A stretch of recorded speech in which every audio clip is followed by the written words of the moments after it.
और फिर धन की भी सेवा कर रहे हैं, वो सबसे बड़े धनी हैं, सबसे बड़े धनी हैं, क्योंकि तीनों सेवा में लगे हुए।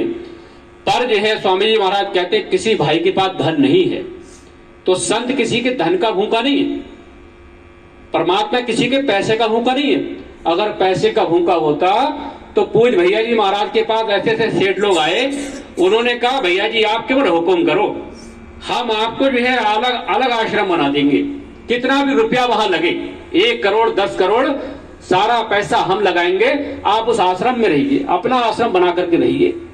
पर जो है भैया जी महाराज ने कहा कि संत जो है किसी के पैसे का भूखा नहीं। संतों को तो परमात्मा ने इस काम के लिए भेजा है कि जीव जो है काल के कैद में फंस गए हैं, काल की दुनिया में आकर के फंस गए हैं, इनको निकालने के लिए एक ही रास्ता है कि इनसे शरीर से सेवा करानी है, मन से भजन कराना है और धन भी इनका दान लेना है। गुरु को पैसे की आवश्यकता नहीं है, गुरु किसी के धन का भूखा नहीं है। किसका भूखा है? आपके भाव का। और भाव आपका दरस रहा है कि आप रात में दिन में आश्रम में रह करके सेवा कर रहे हैं, ये आपका भाव दरस रहा है।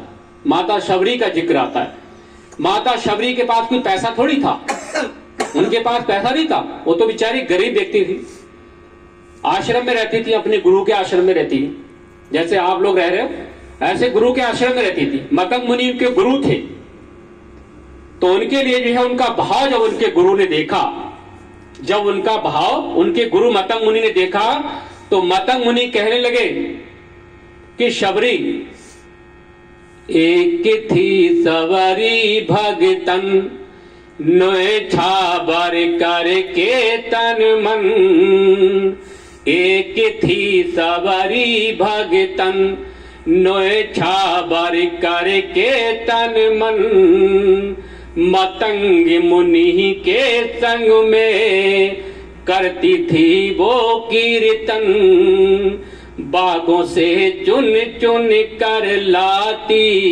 प्रभु को फूल चढ़ाती, बागों से चुन चुन कर लाती प्रभु को फूल चढ़ाती, गंगा के पावन जल से रोज स्नान कराती, गंगा के पावन जल से रोज स्नान कराती, चरणों को धोकर श्री राम के, चरणों को धोकर श्री राम के करती चरणामृत का पान भाव के, भूखे हैं भगवान भाव के, भूखे हैं भगवान भाव के, भूखे हैं भगवान भाव के, भूखे हैं भगवान।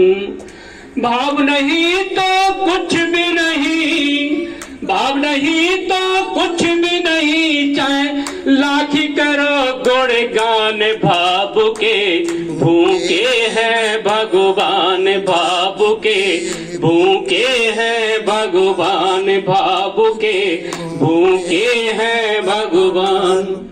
ये आप सबका भाव ही तो है, जो आप सब लोग परिवार को छोड़ करके यहाँ गुरु की सेवा में लगे, ये आपका भाव है। तो महापुरुष कह रहे हैं कि जैसे जो है शबरी के पास पैसा नहीं था पर उसके पास भाव था, भाव से सेवा करती थी।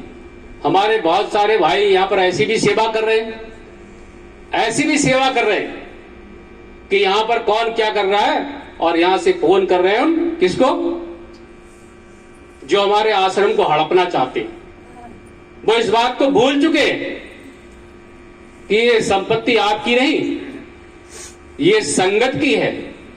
संगत के पैसा से गुरु ने जो है संगत को रहने के लिए, संगत को परमात्मा की भक्ति कराने के लिए आश्रम बनाए हैं, आपके लिए नहीं बनाए। आपने यहां पर एक ईंट भी नहीं लगाई। और ऐसे लोग जो गुरु के आश्रम को हड़पना चाहते हैं या गुरु के प्रति उनका भाव हर समय ऐसा रहता है कि किसी प्रकार से जो गुरु को धोखा दे करके और यहां से मार ले जाए।